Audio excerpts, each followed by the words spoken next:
अस्सलाम वालेकुम, मैं हूं रज़ा मेकन। आप देख रहे हैं IR के न्यूज़। आइए जानते हैं आज की कुछ ताज़ा तरीन अपडेट्स सदीक जान साहब से। जब भी किसी केस की समाअत होती है, इमरान खान साहब वकला से मिलते हैं। और इमरान खान जब वकला से मिलते हैं तो इमरान खान मुल्की हालात और सूरत हाल पर जो है वो मुख्तलिफ जो हुकूमत की चीज़ें होती हैं उस पर ऊपर कमेंट करते हैं, बात करते हैं, फिर उसकी कवरेज होती है, पाकिस्तान तक, पाकिस्तानियों तक वो आवाज़ जाती है। और फिर सोशल मीडिया के ऊपर इमरान खान साहब के उस बयान, उस गुफ्तगू की 24 से 48 घंटे गूंज हर तरफ सुनाई देती है। और फिर ज़ाहिर हुकूमत के लिए वारदातें डालना भी मुश्किल हो जाता है, जो वारदातें वो डालना चाहते हैं। दूसरी वजह जो है वो ये है कि पॉलिटिकल लोगों से ख़ास तौर पर इमरान खान को दूर रखा जाए। और पॉलिटिकल में भी जो मेन वजह है वो है कि जो इमरान खान साहब की इस वक्त वो टीम जो कि इस वक्त अपोजिशन अलाइंस को करीब लाने के लिए काम कर रही है, जिसमें असद कैसर साहब हैं, अल्लामा राजा नासिर अब्बास साहब हैं, अखुंज़ादा हुसैन साहब हैं, सफज़ादा हामिद रज़ा साहब हैं। ख़ास तौर पे इन सभी मुलाकातों पर पाबंदी जो है वो ख़ास तौर पर लगाई गई है। लेकिन अगर कल की मुलाकात की बात करें तो कल की मुलाकात की वजूहत तो कुछ और भी थी। ये तो मैंने आपको जनरल वजूहत बता दी ना कि इमरान खान की गुफ्तगू बाहर ना आए, बयानात बाहर ना आए, एक चौथा लेटर वो लिखना चाह रहे थे वो ना आए, जो इस वक्त पाकिस्तान के हालात और सूरत हाल हैं, सियासत है, उसके ऊपर कोई बयान ना आए। कल की जो मुलाकात है उसमें तीन चार चीज़ें बहुत इंपॉर्टेंट थी। और एक तो उसमें जो एक इस वक्त एक परसेप्शन है, और परसेप्शन ये है कि KPK के अंदर ईद के बाद एक ऑपरेशन जो है वो शुरू होने जा रहा है। तो ये उस मुलाकात में एजेंडे पर था कि खान साहब से डिस्कस किया जाएगा कि इतलात ये आ रही हैं कि KPK में ईद के बाद बड़े पैमाने पर ऑपरेशन शुरू होने जा रहा है। ज़ाहिर है उस पर आपको भी पता है, मुझे भी पता है कि इमरान खान का रिएक्शन क्या होना था, और सख्त बयान होना था, और उसके बाद फिर चीज़ें मुश्किल हो जानी थी। दूसरा, कल की मुलाकात जो थी उसमें जो ये जो एक एपिसोड हुआ है, जिस तरह से एक यहाँ से शरीफुल्लाह और कुछ दहशतगर्द जो हैं, वो ख़ास तौर पे शरीफुल्लाह दहशतगर्द जो गिरफ़्तार हुए और उसको अमेरिका के हवाले किया गया, उस पे KPK के कुछ MNAs के बहुत अहम कंसर्न्स थे। वो इमरान खान तक उन्होंने पहुँचाए थे कि उनका ये ख्याल है कि इसका बैकलैश जो है वो सारा KPK के ऊपर आएगा, और इसके हवाले से कुछ चीज़ें उन्होंने इमरान खान तक कम्युनिकेट की थी। तीसरा जो है वो कुरम के हवाले से तहफ़्फ़ुज़ात थे बहुत शदीद। KPK हुकूमत जो कुछ कर रही है उस पर अल्लामा राजा नासिर अब्बास साहब के, वो उन्होंने डिस्कस करना था। चौथा जो है वो इमरान खान साहब से बात की जानी थी, कुछ पैगामात थे मौलाना फजल रहमान साहब के, इमरान खान तक वो पहुँचाए जाने थे, और इमरान खान का उसके ऊपर कुछ डिसीजन इमरान खान साहब के पूछे जाने थे। पाँचवा जो है वो ये था कि इमरान खान साहब से जो है वो एक एग्रेसिव हिकमत अमली क्या होनी चाहिए, किस तरह होनी चाहिए, उसके ऊपर इमरान खान साहब से बात की जानी थी। कुछ और चीज़ें बहुत इंपॉर्टेंट थी, वो KPK की हुकूमत से रिलेटेड थी, वो भी अंडर डिस्कशन आनी थी।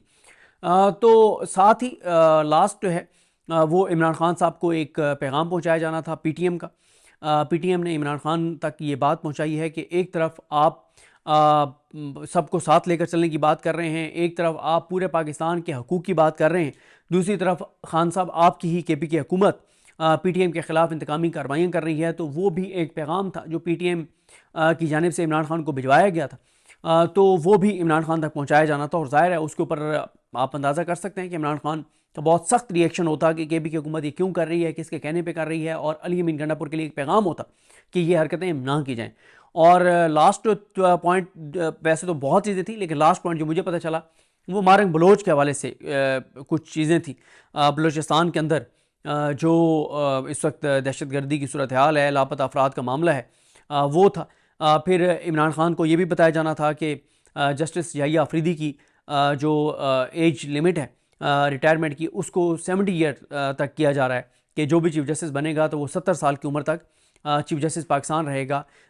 यानी याहिया अफरीदी साहब जो हैं वो 2000, मेरा ख्याल है कोई ऐसा समझें कि कोई 2035 तक जो है वो चीफ़ जस्टिस पाकिस्तान रहेंगे। इस तरह की भी इतलात हैं। और साथ ही इमरान खान को जो सिंध में बड़ा एक सिंध के ऊपर भी एक है कि सिंध में जो नहरों के ऊपर जो एहतजाज हो रहा है, उसके ऊपर PTI जो है वो PTI सिंध जो है वो गायब है, वो उस तरह से ग्राउंड के ऊपर नहीं है। तो ये भी चीज़ें थी। तो यानी ऐसी चीज़ें इमरान खान से डिस्कस की जानी थी, उनसे पूछी जानी थी। और हाँ, वो चीज़ एक मैं मिस कर गया कि अडयाला के बाहर धरने के हवाले से, एहतजाज के हवाले से, कि इमरान खान को कुछ एक तजवीज़ थी कि इमरान खान साहब से कैटेगोरिकल ये पैगाम लिया जाए कि वो KPK हुकूमत को ये डायरेक्शन दें कि वो एक कैंप लगाएं, चीफ मिनिस्टर और तमाम मिनिस्टर्स आकर यहाँ पर बैठें, जब तक इमरान खान को जेल के अंदर जो उनके कानूनी राइट्स हैं वो नहीं दिए जाते, और बुशरा बीबी साहिबा के साथ जिस तरह का सलूक किया जा रहा है वो बंद नहीं होता। तो ये भी एक बात की जानी थी कि इमरान खान साहब से कि ये जो KP की हुकूमत है उसको आप एक डायरेक्शन दें। और एक तजवीज़ ये भी ज़ेर गौर आनी थी कि अली अमीन गंडापुर को इमरान खान ये क्लियर मैसेज दें कि वो वफाक से तमाम तर जो तामुन कर रहे हैं वो बंद कर दें, और जिस तरह से PTI के साथ हो रहा है और इमरान खान के साथ जो हो रहा है, तो ये बहुत सारी चीज़ें थी जिसके लिए ये मुलाकात बहुत इंपॉर्टेंट थी, लेकिन वो मुलाकात नहीं होने दी गई। लेकिन आप ये चीज़ देखें कि खान साहब से मुलाकात तो नहीं होने दी गई, लेकिन फिर PTI ने क्या किया, वही बयानात, प्रेस कॉन्फ्रेंस, बस। और फिर आप एक चीज़ देखें, PTI वाले, क्योंकि PTI के ज़ाहिर है PTI के वर्कर्स का यही काम है जो वो करते हैं, और PTI के वर्कर्स को यही करना चाहिए जो वो करते हैं, इसलिए मैं उनको ब्लेम नहीं करता। उनका काम यह है कि उनकी पार्टी के जिन लोगों के पास जिम्मेदारी हैं वो कोई भी काम करें, या उनकी अगर कहीं पे कोई नेग्लिजेंस, कोई सहाफ़ी उसको जो है वो सामने भी लाता है या उसको एक्सपोज भी करता है, तो PTI के वर्कर्स उसको डिफेंड करें। मसलन आप देखें कि जिस दिन मैंने ट्वीट किया था कि अरबाब न्याज या जो भी नाम है स्टेडियम का पेशावर में, उसको चेंज किया गया, तो मैंने बहुत सख्त ट्वीट्स किए थे कि ये ड्रामा किया है अली अमीन गंडापुर ने, और मैंने कहा था कि इमरान खान को चीज़ें पसंद नहीं हैं। मैंने कहा था कि ये उसने PTI के कारकुनान को एक मैसेज दिया कि मैं बड़ा इमरान खान के साथ वफादार हूँ, मैंने स्टेडियम का नाम इमरान खान के नाम पर रख दिया। तो मैंने कहा था कि अगर इमरान खान के साथ अली अमीन गंडापुर वफादार है तो इमरान खान से मुलाकातों पर पाबंदी के लिए कुछ करे, इमरान खान से वफादार है तो इमरान खान की रिहाई के लिए कुछ करे। अली अमीन गंडापुर अब ना इमरान खान की रिहाई के ऊपर को बात करते हैं, ना इमरान खान की मुलाकातों पर पाबंदी पर को बात करते हैं, ना इमरान खान के साथ जेल में होने वाले सलूक पे को बात करते हैं। क्यों? क्योंकि KPK में एक PTI की हुकूमत है, और वज़ीर आला KPK जब को बात करेंगे तो उसकी इंपॉर्टेंस होगी। तो दूसरा, आप जो मैंने एक ट्वीट किया, एक गुफ्तगू की, तो उस पर भी आप PTI की जानिब से बहुत रिएक्शन PTI के वर्कर्स की जानिब से आ रहा है, सोशल मीडिया पे आता रहे, बिल्कुल उनका राइट है, उनका ये काम है बतौर PTI के वर्कर के कि वो उसको डिफेंड करें। जब मैं ये कहता हूँ कि जुनैद अकबर साहब जो हैं वो भी नज़र ये आ रहा है कि वो दो ही चीज़ें हैं, या तो वो मैनेज हो गए हैं और उन्होंने कुछ चीज़ों पर कंप्रोमाइज़ कर लिया है, क्योंकि ना तो उनके कोई सख्त बयानात सामने आ रहे हैं, ना इमरान खान की रिहाई के लिए उनके कोई इक़दामात नज़र आ रहे हैं, बल्कि एक कैंप लगा हुआ है KPK में, उन्होंने भी कोई पैगाम भेजा है तो उन्होंने कोई खातिर खा जवाब जो है वो नहीं दिया उन्होंने, जुनैद अकबर साहब ने।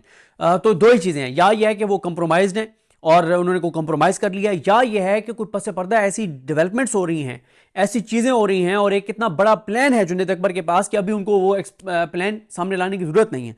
तो इन दो में से एक चीज़ है, या वो कंप्रोमाइज़ कर चुके हैं और वो भी मैनेज हो गए हैं, चाहे उनको अली अमीन गंडापुर ने मैनेज कर लिया है या इदारों ने मैनेज कर लिया है, या यह है कि उनके पास एक बहुत बड़ा प्लान है जो वो अभी सामने नहीं ला रहे, क्योंकि दूसरा कोई चीज़ नहीं है।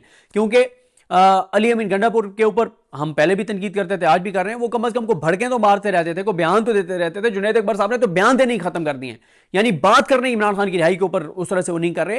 तो मैंने आपको बता दिया, दो ही चीज़ें हैं, या कोई बहुत बड़ा प्लान है और वो खुफिया है, अचानक वो ऐलान होगा कि ईद के बाद हम आ रहे हैं और इस तारीख को आ रहे हैं, या ये है कि वो मैनेज हो गए हैं, कंप्रोमाइज कर लिया उन्होंने। तो नाजरीन, ये थी अहम अपडेट्स जो आपने जानी सदीक जान की ज़बानी। तो नाजरीन, जुड़े रहिए मजीद अपडेट्स के लिए हमारे चैनल के साथ। अपना और इस चैनल का ख्याल रखिएगा। इसी के साथ अपने मेज़बान रज़ा मेकिन को इजाज़त दीजिए। अल्लाह हाफिज़।